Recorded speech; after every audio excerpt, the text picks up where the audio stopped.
on the table. Have I built this before? Do you remember if I have built this? I think I built this ship before. Hey everyone, this is Squirrel Stampede and I am Dan. And I'm trying to figure out if I've ever built this LEGO Star Wars Inquisitor Transport Scythe. I think I have. Well, maybe I haven't, but it looks very familiar. Or maybe even maybe Batman had this thing once in his arsenal. I don't know, but it looks interesting, and we also get to see some LEGO minifigures, Inquisitors, to build too. So lots of interesting things to figure out and construct today. And while we are here, let's also take a look at the Obi-Wan Kenobi versus Darth Vader Hot Sauce Factory Brawl. Very interesting build we have there. Nice duel going on at the Hot Sauce Factory. Just be mindful, do not get too close to 6th Squirrel. So you say your name is Ben Kenobi. Any relation to Obi-Wan Kenobi? Hello there. No, none whatsoever.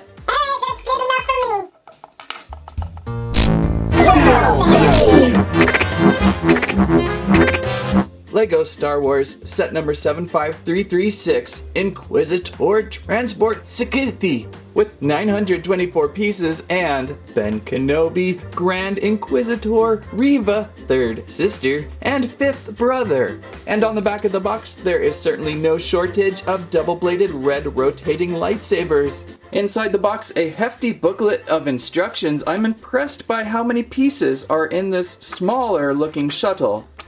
The Scythe. Bag 1, 2, 3, 4, 5, 6, 7, and 8 bags of sister, plus some decorative stickers to finish things out. So we have a lot of Scythe to transport the Inquisitor build. Let's get right to it.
This feels like a good pausing point in the build, probably because everyone is asking, where did you get that giant chipmunk? No wait, not that. Where did you get these epic Star Wars skulls? Well, it's a little bit older now, a little bit older of an item. They were from Uncle Milton, Star Wars Science Excavations. Creature Crates, Series 1, probably the only series ever made, way back in 2018 were these available. So if you're looking for some, you're gonna have to check out eBay, and hopefully there might be still some out there. There were 6 epic Star Wars skulls to collect. You may have seen Jabba the Hutt on screen, you may have seen the Gamorrean on screen, and you may have seen the Zabrak, am I saying that right? Darth Maul species. So I'm going to open up one more today and see if we can find us something. Inside we will excavate from the sands of maybe either Tatooine or a sandier place, and hopefully we will find a fourth skull. This seems like a good activity the Inquisitors would like to do during their lunch breaks. Let's open this up. By the way, there is a number code on the base of these. This is box 130180M, and I believe I may have a full collection except for an extra of one of them, and I can't remember what codes I've opened from before. So hopefully this is a brand new character. The Ancient 2000 Sands reveal.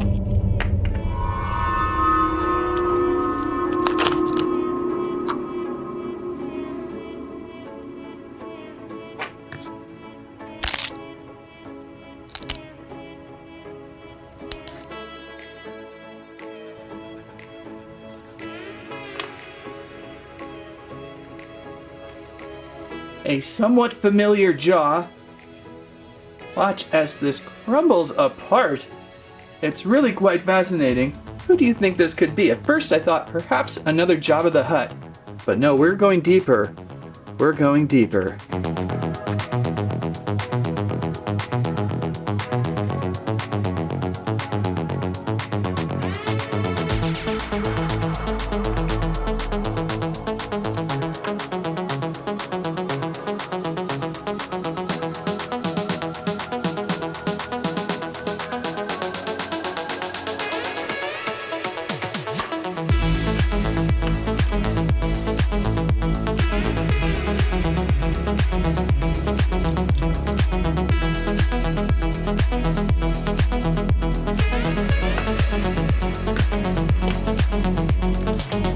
I believe that is everything. We've got 3 pieces of bone structure. What could this scientifically be from? Excavators. Fossiling information. I believe we have found species monkey lizard. So let's clear the sands of Tatooine back into our container for reuse. This is some of the most softest sand compound, possibly because it's now almost 5 years old, but also just because the sands of Tatooine are very, very soft. Try not to get into your LEGO build there, Dan. So building our 3-piece monkey lizard skull, we've got our top cranial ridge with beak, and we will place down the opening of jaw-uth to laugh at us. The only thing I've had issues with these before is very tight fittings. In fact, I just had to edit out squishing these together with the pliers of all things.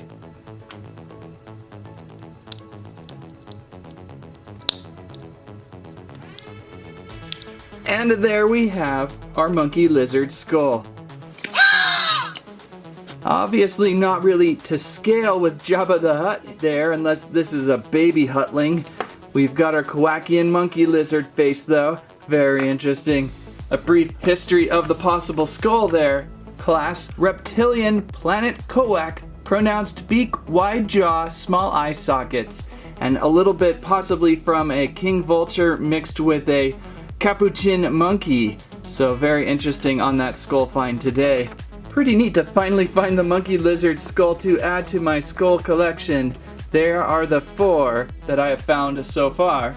Perhaps someday in the far future we will look for my favorite bounty hunter, the species Trandoshan. There is the reptilian skull there, and or maybe the Rodian skull like Greedo to look for still. Always fun to excavate these. Let's get back to the build. Where are we on the build? So we are about halfway through the Scythe, and we've got another side panel to work on after finishing this front side panel, which I'm most not likely looking forward to, as it is just a mirror image of what we had just built in Pack 4. But we continue on. The ship is longer than I thought, so it's pretty interesting build so far, and I think it will give the Inquisitors plenty of things to do inside.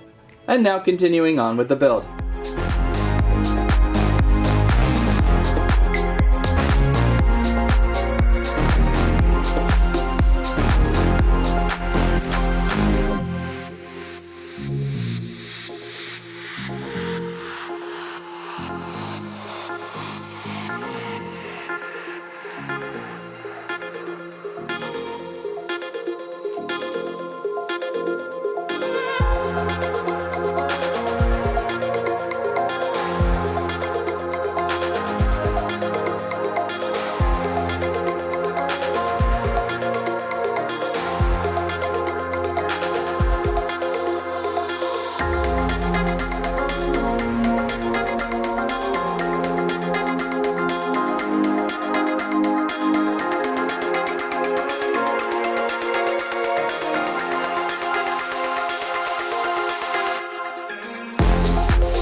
And constructed we have the Inquisitor Transport Scythe. I'm not gonna lie, it wasn't the most entertaining of builds. I feel like I've built it before, and we'll get to that in a little bit. There are a few good things about it though. The ship is a little bit longer in length than I anticipated. I like that. It feels a little stumpy portrayed on the front of the box. And like some of the other shuttles we've built in this style, they're usually not as stretched.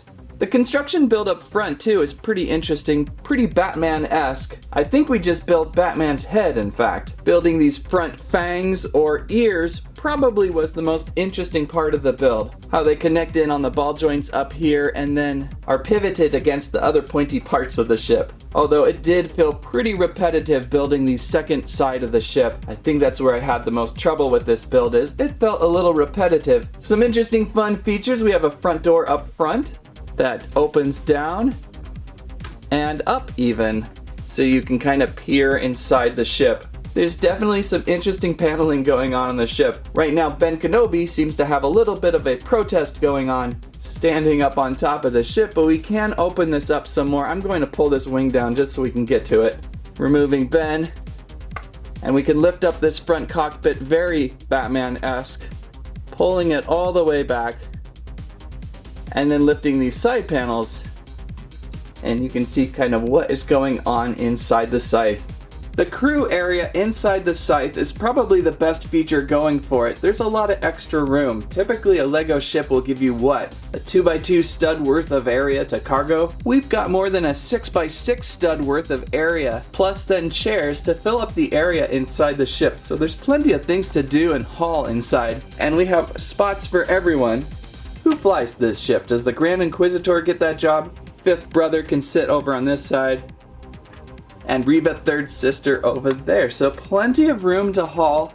Oh, we forgot. Sixth squirrel.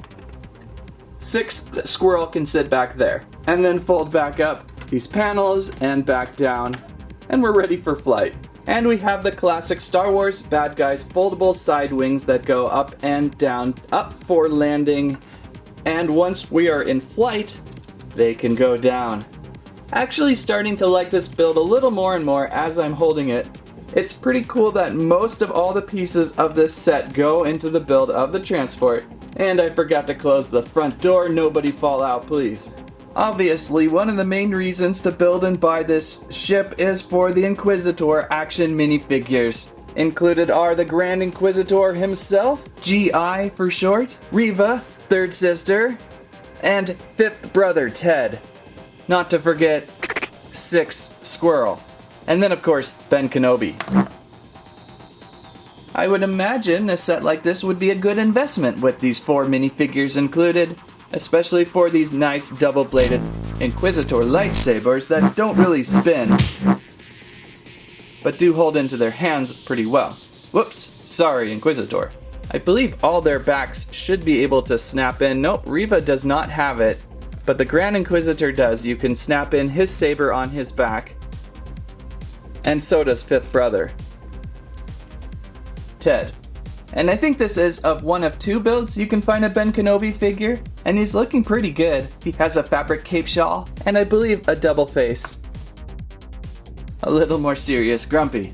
So the Scythe build is growing more and more on my good side. I'm glad I got a chance to build it. It is one of the more interesting LEGO Star Wars builds of this current season. Oh, and don't forget, each wing has a firing red needle projectile. Holy moly, that went far. Now back to that feeling like I've built this shuttle before. We have Director Krennic's shuttle build from Rogue One. Please excuse the dust. And we also have one of the Kylo Ren shuttle builds constructed here. All are black, and all 3 feature pointy appendages and pointy wings. For some reason, I keep getting drawn into these builds. I think my favorite out of the 3 has to be Director Krennic's shuttle. There's something a little more sinister with that one. Maybe because that movie out of the 3 was probably the most interesting. So yeah, we built another variation of the Imperial shuttle, and it was alright. While we're still here, let's check out LEGO Star Wars set number 75334, Obi-Wan Kenobi vs. Darth Vader, 408 pieces. With, of course, LEGO minifigures Obi-Wan Kenobi, Darth Vader, NED-B, and Tala Durith. On the back of the box, we have an interesting buildable dueling display.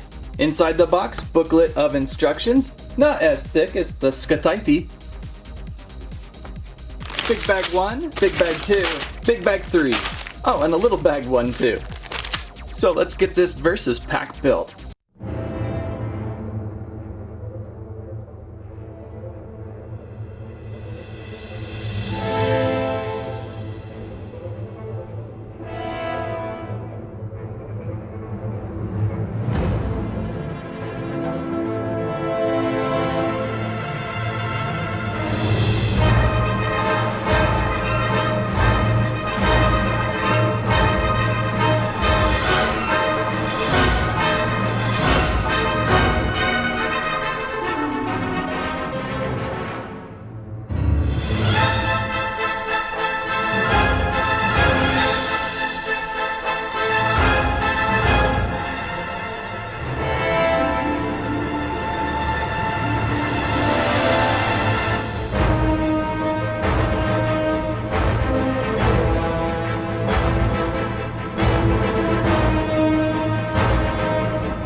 And constructed Obi-Wan Kenobi versus Darth Vader, I think I had a little more fun with this build. It's less symmetrical than the Scythe, and I think I like building landscapes. I think that's why the Minecraft sets are always so fun for me. The way this one is laid out is it's pretty much asymmetrical, and so every moment of the build it's going to be a little bit different. Although I can see this set being a little plain. When the images of this set were first released missing a few items, everyone was a little bit concerned. So not to give away everything about this episode, but basically Darth Vader and Obi-Wan put aside their differences and go visit a hot sauce factory. While there, Obi-Wan shows Darth Vader how he can jump kind of high. And they are on little rotational pads. Now there is nothing involved to rotate these pads from below. It is just there to help you position your figures in various fighting stances. It would have been kind of fun had one of these been equipped with some sort of gear system. But anyhow, once the party got started and the hot sauce really got flowing, Darth Vader was like, "Hey Obi-Wan, check this out. You gotta try the sauce." Thus splitting across the table, hot sauce everywhere. It was pretty traumatic, and even this lady was worried, so she started shooting things, knocking over this cart full of more hot sauce. Well, anyhow, Darth Vader got upset and they decided to become angry at each other once again, and the fight thus continues on. So I think I said that just about right without spoiling anything too much, but I think it's just a really fun scenery build with some pretty cool minifigures and some pretty cool scenic details. This little hot sauce engine, pretty interesting. So for minifigures included, we have a disheveled Obi-Wan here, a little bit unbathed. He has his full coat on. I think the figure that we just opened up with the Scythe is a little bit better. I like the bluish toned coat. I don't really care for the robes there. So I think this figure is superior. It's pretty cool that there's two different figures. Often you just see a repeat. Speaking of repeat, we have Vader here. I'm not so sure what, if anything, is new or different. It feels about the same. I'm not the biggest fan of the lower helmet that I forgot to place on. Where did the lower helmet go? There it is. I'm not the biggest fan of that lower helmet. It's always a little clunky, but it hides his face a little better now. You don't see his skin below, so there we go with that. And again, I think that's pretty familiar from what I've seen in past Vaders. The other highlight of this set would be something from Buzz Lightyear, I think. This looks like something from Buzz Lightyear. We have NED-B or NED-B, pretty interesting yellow lifter droid. Probably a little bit on the smaller side of the scale though. Could have been a little bit larger with this second torso piece. And then we have Tala Durith. Pretty basic there. She's an Imperial costume, of course. What? Would have been nice to have a hairpiece maybe included. But overall, pretty good set of minifigures with this set. And a pretty interesting, exciting display pad to place them on top of.